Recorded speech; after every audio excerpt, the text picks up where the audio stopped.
zalina hian kan thupui tur hi Christmas program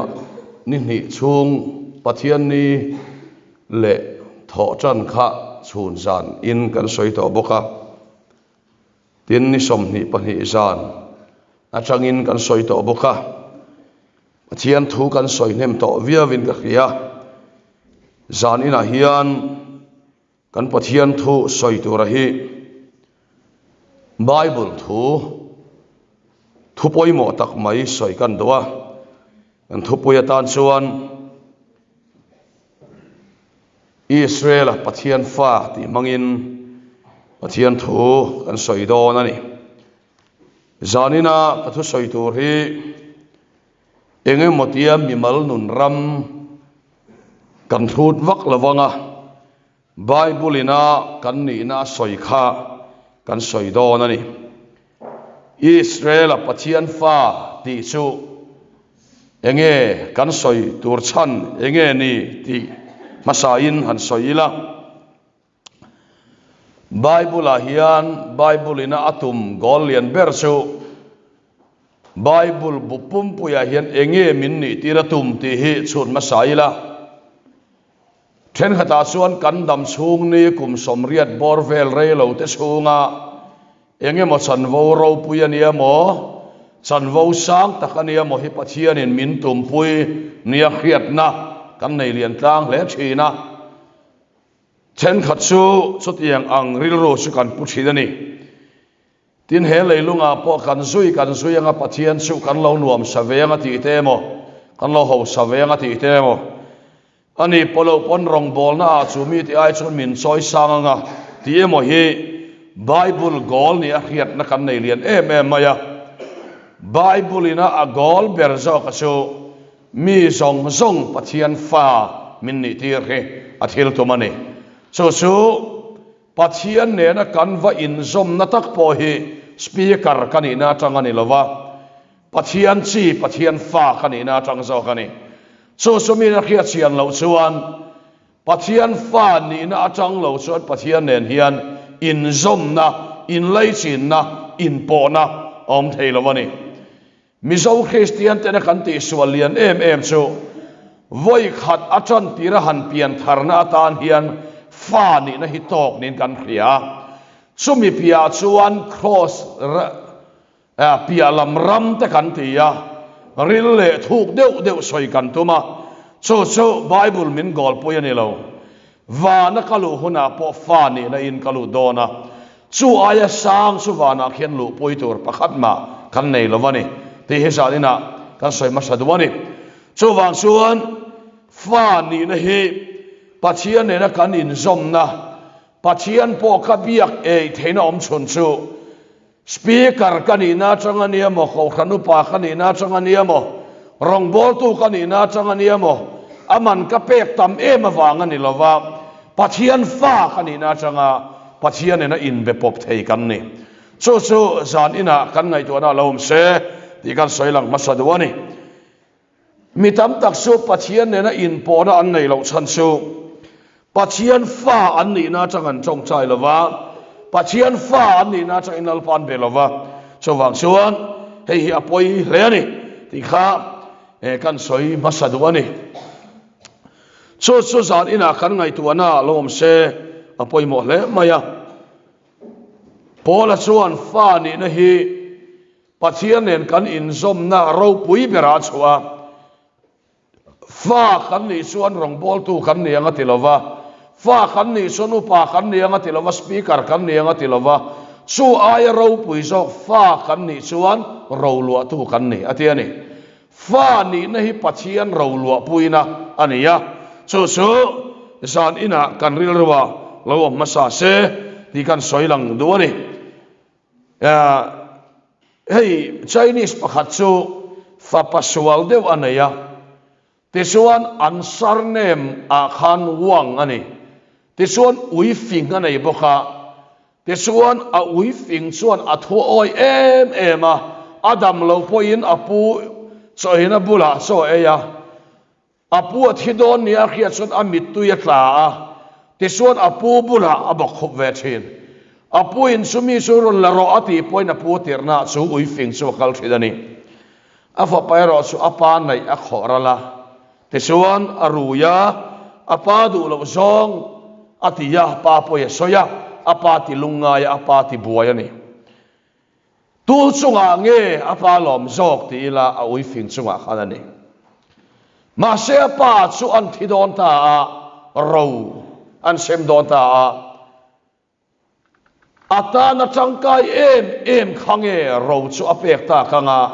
ata na changkai lo afa kha ti in ngai to na lo chut ve ula ata na changkai em fel em ain apek dur sok chu afa rui manga khani eng wang nge kan ti chuan achi ya changalo piang fa ni na nei tu ani wangin a ui fing khan ro kha lua khal thei lo krim krim fel jok po ni ma se ro lua na tur chuan in chi in zom na an nei lo ama ero cho afa pa ero su sual viau ma se achi ya fa ni awangin ro lua to ani pathian ro kan luan hai kan fel le ata ni lova pathian ne na kan in zom na krista ani pathian vagram lo se so khia chiat ma sak phot apoi mo ni rong ka bol rei e ma wang hian ka chong cha hi lo ngai poi mo tum lo afa pa a thi senam min on zom na wang khan lal pan kan o hi ngai poi mo zo kani hei zan in ha kan ngai to na lom se apoi mo le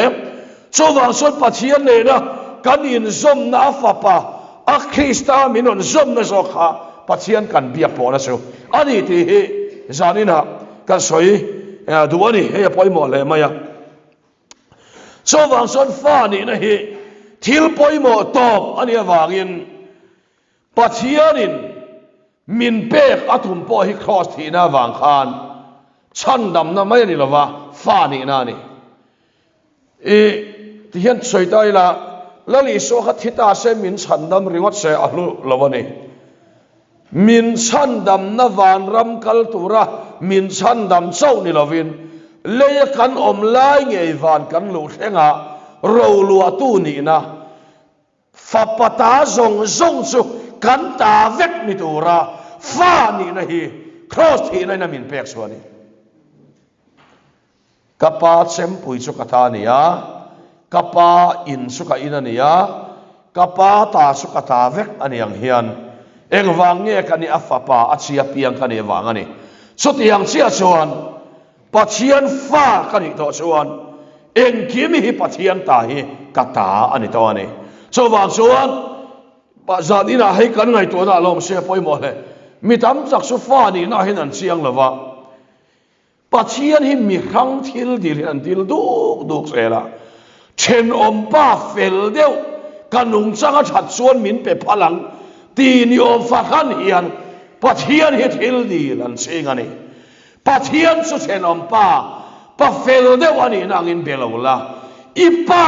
isu lai berle ifelo lai berpoa ipa ani nangin bezo khang se so pathian fa kan ni na kan biak thin dan choni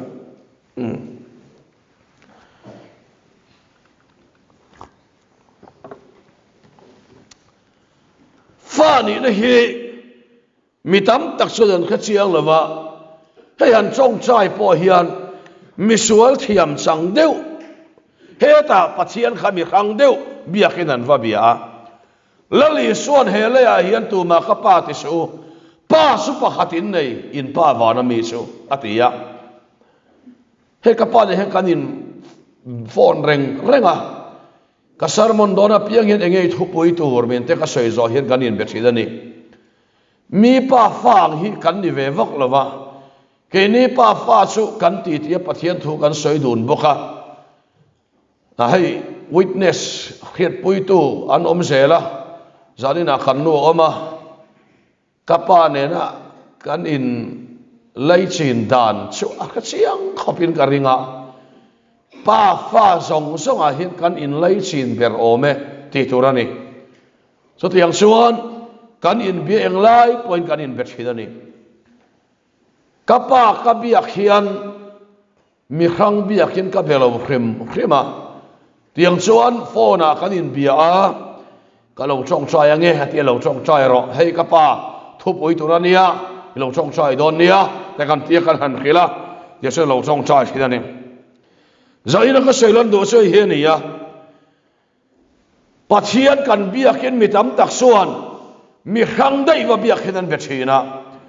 ma ni pa te dik tak kan bia suan kan pa la ka han kan tlang ne la ni sut yang chia chuan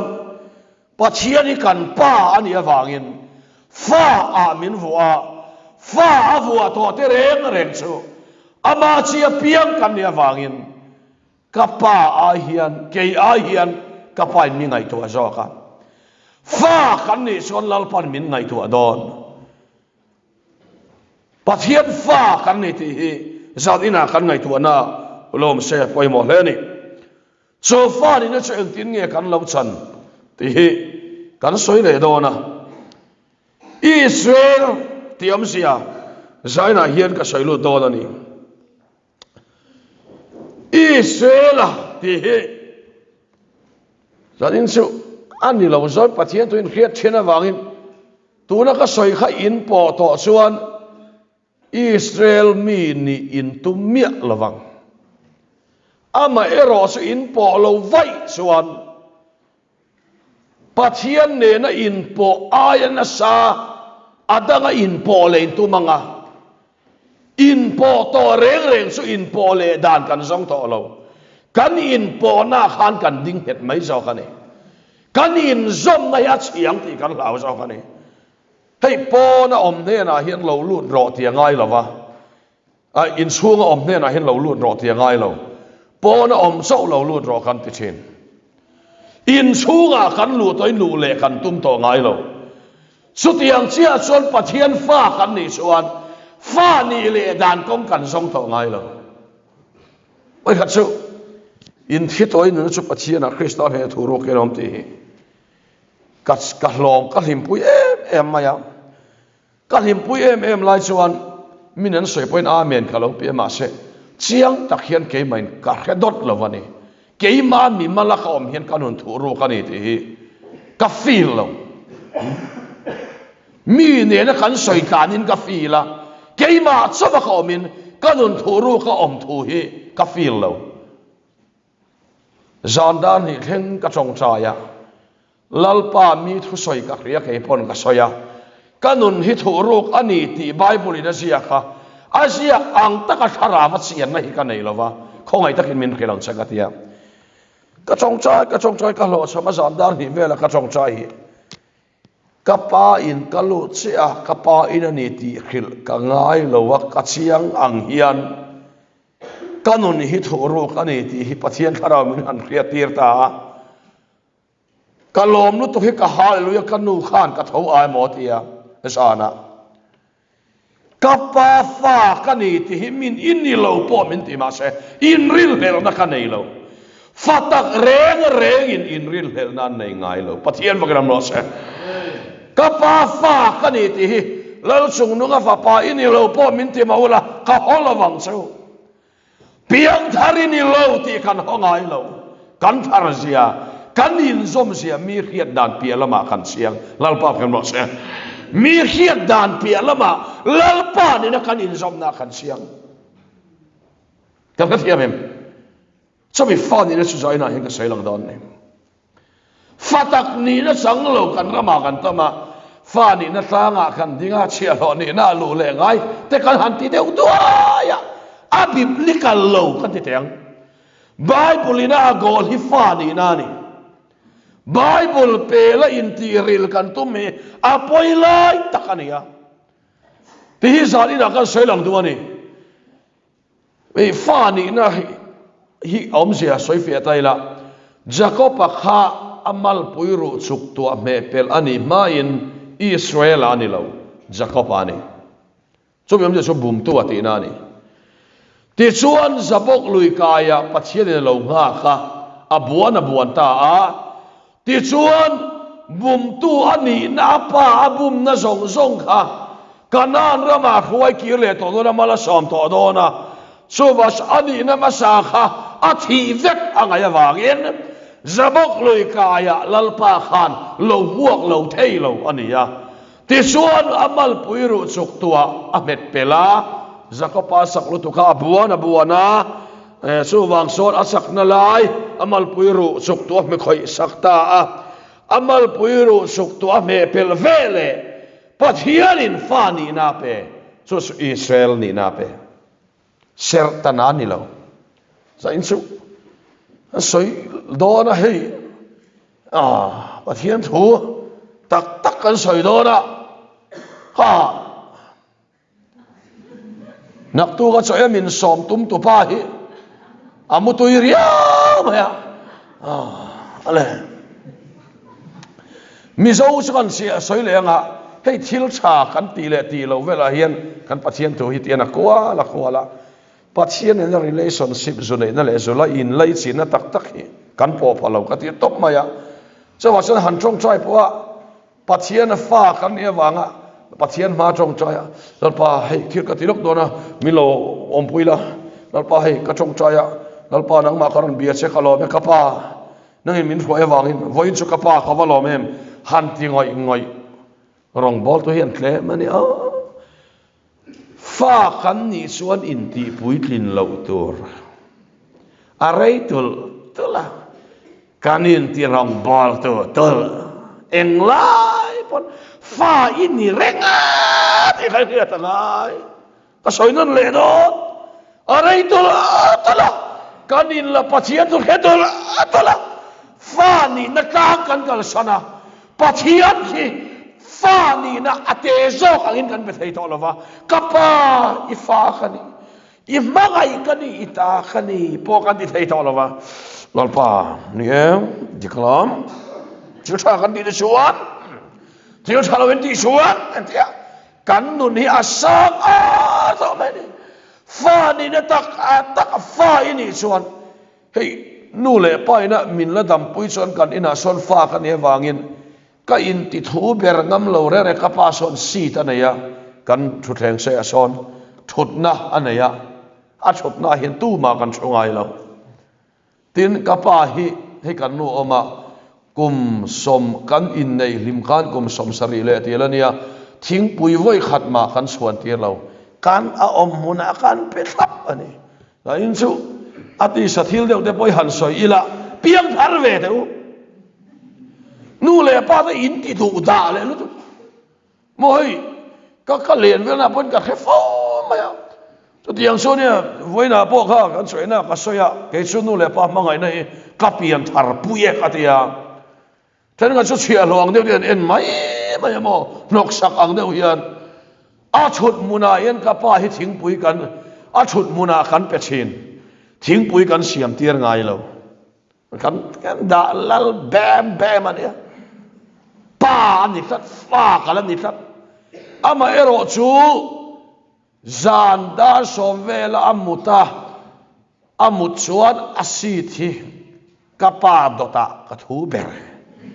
ka chu vat zel mai ne ka chu ve vat zel mai a chan chu kapa la kha hian fa kala ni wangin ke ai ro pui zo a oma ke ai thu zo a oma fa ni na in chunga hian kala oma ne so tiang chuan zan ina po hian piang thar tam takhi chu fa an nit pe to lova chu ai ril deu lek cross pialam ram a cheng to ten ya ril takhi ne ringat raw vet takhi ne ya fa ni hi lo tok bible in chu mi pia chu enga ba hi min pe lova a pek lo sang deu chan phe tin tu me a buai tha khatia chawang chuan Jacob po kha me pel chi khan Israel mi zo tongin pathian lal fa tina mum tu ani na kha met pela fa ni na pe Israel mi dik tak te chu zu pe tha zu ser zu tan te khwan ni lova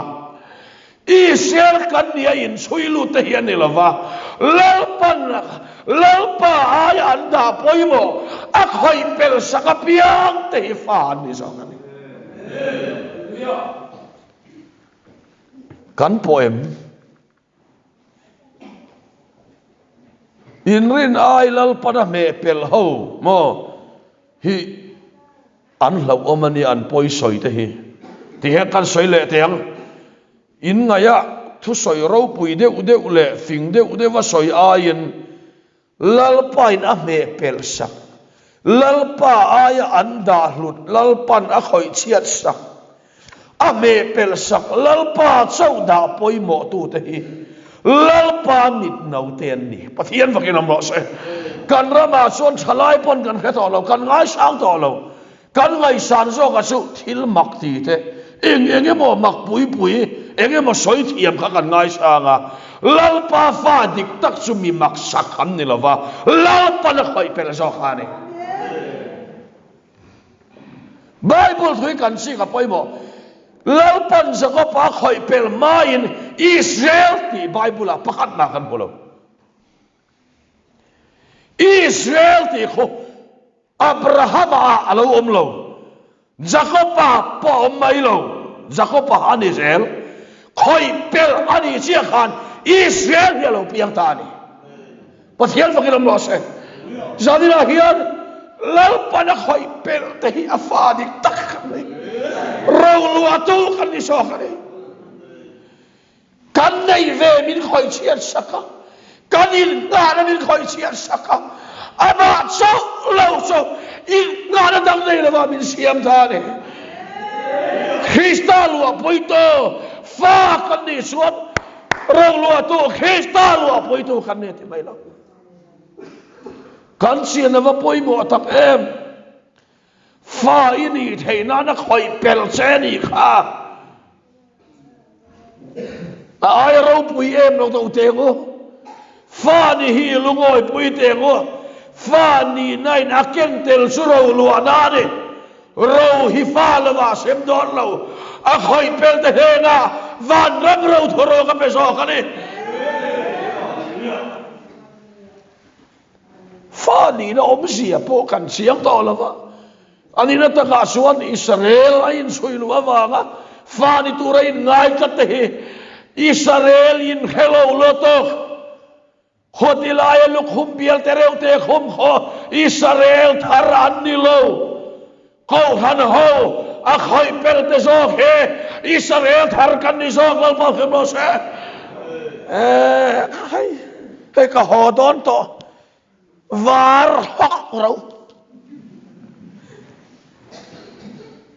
zirtina dik khisoy ngan ka khia adik lo hi achak sia sawang suan hey pathian thui universal ania lo localize sia ni lova khafel puma pui huwa pania sawang suan mi zo na ma lo chun lu chi po ni lova sawang suan he nam tlem te he chuti khati suani antia khai u nau te u ina lutu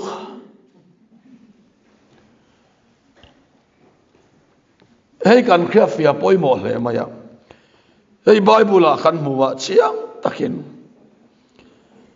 hei tian kan soyanga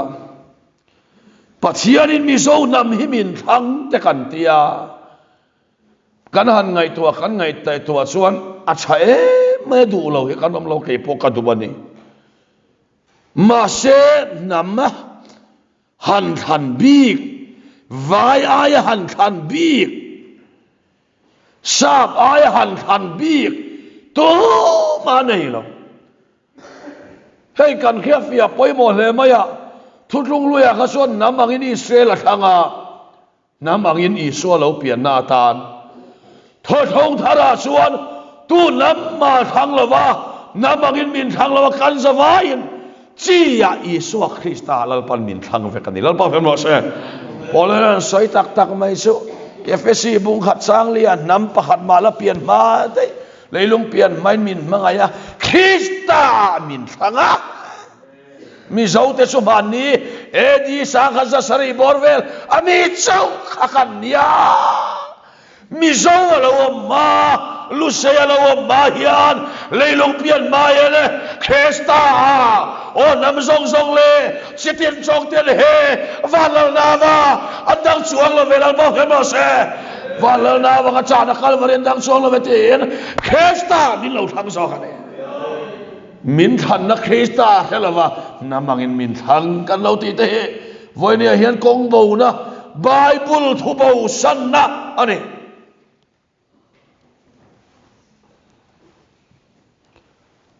ôi top rau rồi là hiện nay kan ngai tua poi mo le cái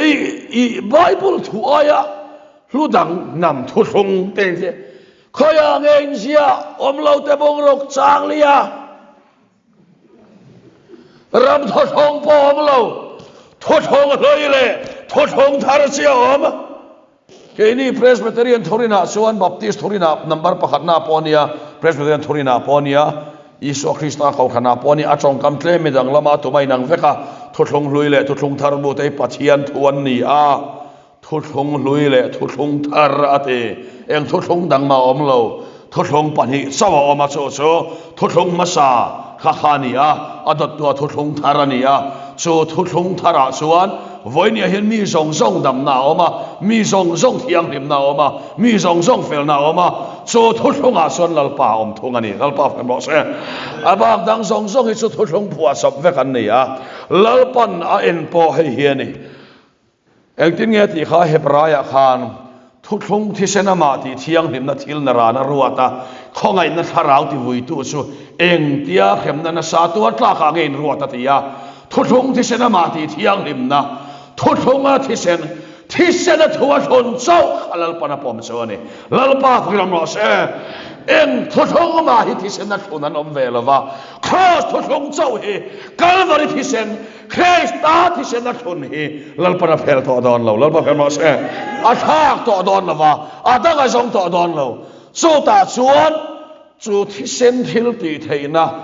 da poimo tu te su su thuthunga chuan lalpan min lu puya a thuthunga chuan ati hetanga mo ame hemia tong chaina olalpa van pathian ro puile hlau om nangma mangaya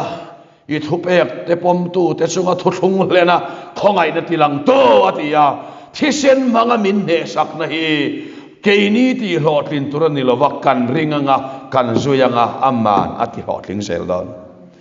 a thuthung hi ati hlotling seldon ni lalpan thua thung to kadam na thua thung to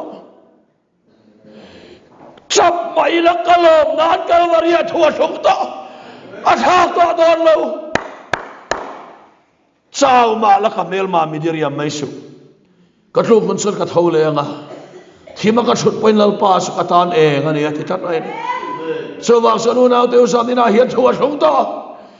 ivan duai don lo I lo ho sak theinan ti re theina lo op to a aman kalvaria thua lo thung to lal ba phem lo se van duai na mai turin fan ring to lawangati vani fa te an la edikani po in su ko lalpa mi in na turin kalvaria thua thung to ingai dan ni lovin a thum chalo poisa sok la lalpan nang marol hen chok do zok ani khudati hunaron hen sel don a thunga amao thung dang om lo chu za ina hian kan ngai to na lom la se ka soi vak don nam thung ram thung ti vel hi lo boy pui ve rang rang su he nam hian lalpan thua thun na cross ada poimo chuan he nam hian ding suwa kan cross thung ni lo boy pui chuan a chiang chu so ni mai so wa so za ni na chu kwa po thung dang in boy pui chuan in la boya Calvary thunga in din suan lalpa thunga din awangin na thok zelang pathiam kan bo se so wang so nam angin min ko lova nam angin cross a min ko zo kani pathiam kan bo se nam ang te te hian min su ko lova nam zong zong ka cross a ko wa so mi da poi mo apiang su ding suak mai don le so so zatina kan ngai to da lo om le se poi mo la ne ti suan ai kan en le anga lo chi wang wang ula Israel khot thang mon ti tlat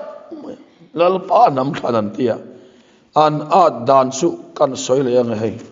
ziak zelga keu don nia ti ziak kan ti kha Galatia keu le ang Galatia bung thum a hian Abraham ne na thuat iam lai khan ichi tha te ne na po atie monti achi tha te ne na lalpan thuat te montia Abraham tha Israel mi nian tum tathat mai ni Abraham khan thuat iam lai khan ichi tha te mal ka so manga tiam fai khatal lo chang teu ichi tha te mal ka so manga ti lo re ichi tha ati ichi tha te a po ti lovin mi tam tak sung thuanga soi lovin mi pakhat sung thuanga soin ichi tha po ti chu su Isu Krista ti asoi don Abraham tha Isaac khan mal som na lom lo Jacob khan mal som na om lo Ephraim mal som na om lo Manasseh mal som na om lo achi tha Abraham tha khal zel Krista ma so kan ni lo kan ma se Ephraim kan ni lo ti de ơi Manasseh tha kan ni lo ti te Ephraim tha kan lo ni ti te kha itche sual don i van duai don lo pan Abraham ne thuat yam lai khan I tha te bal ka so manga ti lova ichi tha chu su Isu Krista ti polan lo kan mo se Abraham tha kal zel Isu Krista khan mi zonga zong bal ka som zong don hallelujah lo kan mo se Pathian he afing lutuk asia he siara ibo map maya atha te mal some montia mitam tak so Israel tha nian tuma an sera matan lea Judarama Jerusalem ma khuta Israel an su pem tha an ser ten su tan chale a hau hi ka ti mai khap ma tan ngai me khati khat pu ve mai sa ana lo me heta ron kala tu te mo thu soi thiam da win ham chat na an du wang mai me ne mo ham chat na tak hi khovela omlo Krista lo chuan mal som na po hi Isu te lo chuan tra na me ni sin Isu te lo chuan lei mal som na te ega ba ni lo chu kwa ro in sumin chu tir to le min ti buai tu mai ne mal som na dik tak su Isu hi ni pathian ram lo se lali suam na nei so anei lo lo lungoi puya anei abak nei tum na nei lo wa anei sa lungoi pui chin pathian ram lo se mo su zani na hian kan ngai to na lo mo se poi mo le so wang suan khoya nge pathian in mal som Abraham tha te ani lovin achi tha Isu Krista ni so wang suan Krista ma piang hi mal som in kan lo ma su polan Krista Isu avan muna te tharau lam mal som sangatin regin mal min soma atile mi maya van muna Krista Isu mal min soma ni kan po tlang em ti mo ga voina ei tur lo mu thule lup te no mem le kan ti mi boi thak pakhat pe chu a ei na sa to lut tu ka adul hi hian apomina pom to ani tha kan le tur ka vena alba ta mai sorry alba ta mai so adul lo pom reng to ni ha ka tia a pom nok ma ai kang wala ni bok siang ai to khop mai emboni se zamina hai kan ngai to da lom se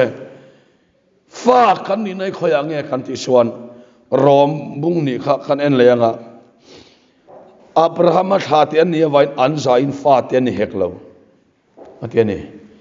Isaac hian ni tha te ti zo ka ngatia Isaac tha piang kha ni lovin Isaac alo piang tur Isu Krista nei tu te hi Abraham fa dik tak kam ni pathian bangilom lo se khai Bible Asia Indu chuan ka lo pese lang cheu he mi asoi fi nei polan he mi kam ni na dik tak hi pathian fa kan ni nei ada ro pu maya so wang so ni na hei hi kan san vo dik tak ania so wang chuan